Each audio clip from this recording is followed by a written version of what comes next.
Hello, I'm Severin Suzuki speaking for ECHO, the Environmental Children's Organization. We're a group of 12 and 13-year-olds trying to make a difference. Vanessa Seti, Morgan Geisler, Michelle Quigg, and me.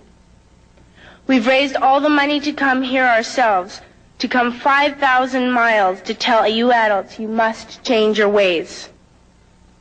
Coming up here today, I have no hidden agenda. I am fighting for my future. Losing my future is not like losing an election or a few points on the stock market. I am here to speak for all generations to come.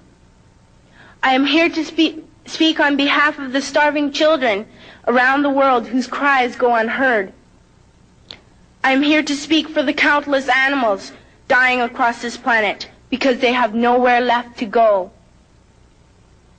I am afraid to go out in the sun now because of the holes in our ozone. I am afraid to breathe the air because I don't know what chemicals are in it. I used to go fishing in Vancouver, my home, with my dad, until just a few years ago we found the fish full of cancers. And now we hear of animals and plants going extinct every day, vanishing forever. In my life, I have dreamt of seeing the great herds of wild animals, jungles and rainforests full of birds and butterflies. But now I wonder if they will even exist for my children to see. Did you have to worry of these things when you were my age? All this is happening before our eyes, and yet we act as if we have all the time we want and all the solutions. I'm only a child, and I don't have all the solutions. But I want you to realize, neither do you. You don't know how to fix the holes in our ozone layer. You don't know how to bring the salmon back up in a dead stream. You don't know how to bring back an animal now extinct. And you can't bring back the forest that once grew where there is now a desert. If you don't know how to fix it, please stop breaking it.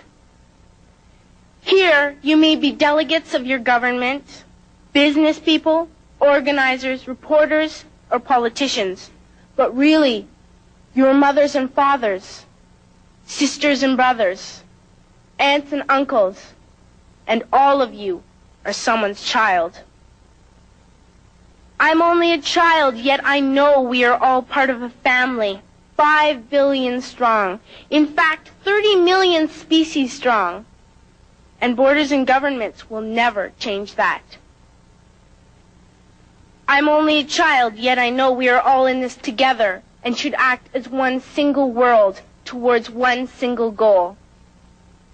In my anger, I am not blind, and in my fear, I am not afraid of telling the world how I feel.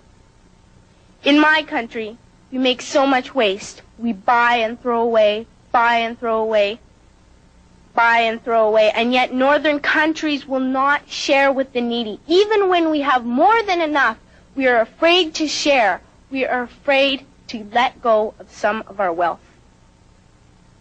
In Canada, we live the privileged life, with plenty of food, water, and shelter. We have watches, bicycles, computers, and television sets. The list could go on for 2 days. 2 days ago, here in Brazil, we were shocked when we spent time with some children living on the streets. This is what one child told us. I wish I was rich. And if I were, I would give all the street children food, clothes, medicines, shelter, and love and affection. If a child on the streets who has nothing is willing to share, why are we who have everything still so greedy? I can't stop thinking that these are children my own age, that it makes a tremendous difference where you are born. That I could be one of those children living in the favelas of Rio. I could be a child starving in Somalia, or a victim of war in the Middle East, or a beggar in India. I am only a child, yet I know if all the money spent on war was spent on finding environmental answers, ending poverty, and finding treaties, what a wonderful place this earth would be. At school, even in kindergarten, you teach us how to behave in the world. You teach us not to fight with others, to work things out, to respect others, to clean up our mess, not to hurt other creatures, to share, not be greedy. Then why do you go out and do the things you tell us not to do? Do not forget why you are attending these conferences, who you're doing this for. We are your own children. You are deciding what kind of a world we are growing up in. Parents should be able to comfort their children by saying, everything's going to be all right. It's not the end of the world, and we're doing the best we can. But I don't think you can say that to us anymore. Are we even on your list of priorities? My dad always says, you are what you do, not what you say. Well, what you do makes me cry at night. You grown-ups say you love us, but I challenge you, please, make your actions reflect your words. Thank you.